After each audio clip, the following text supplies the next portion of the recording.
Hello, আজকের recipe toothpick chicken. Toothpick যেহেতু আমার কাছে ছিল না, তাই আমি টিস্যু দিয়ে করে নিয়েছি। আপনারা চাইলে টুথপিক দিয়ে করতে পারেন। টুথপিক চিকেনের জন্য প্রথমে চিকেনটাকে ভালো করে ধুয়ে নিতে হবে। তারপর ধনে পাতা, পুদিনা পাতা ও কাঁচা লঙ্কাটাকে ভালো করে পেস্ট করে নিতে হবে।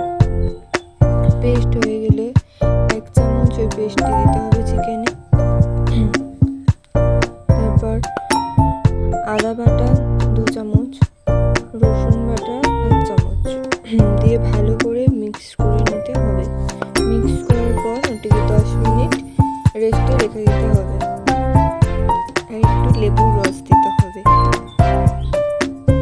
দিয়ে ভালো 10 মিনিট পর ঢাকাটি খুলে যাতে এটিকে 10 মিনিট 1 চামচ হলুদ গুঁড়ো, লঙ্কা গুঁড়ো, ধনে গুঁড়ো, জিরে গুঁড়ো, কর্নফ্লাওয়ার ও চিকেন মশলা ও একটু আমচুর পাউডারতে ভালো করে মিক্স করে তেলে ভালো করে তেল গরম করে নিয়ে তেলে ভেজে নিয়ে হয়ে গেল রেডি আর টুথপিক চিকেন, আর সাথে একটু ধনে পাতার চাটনি।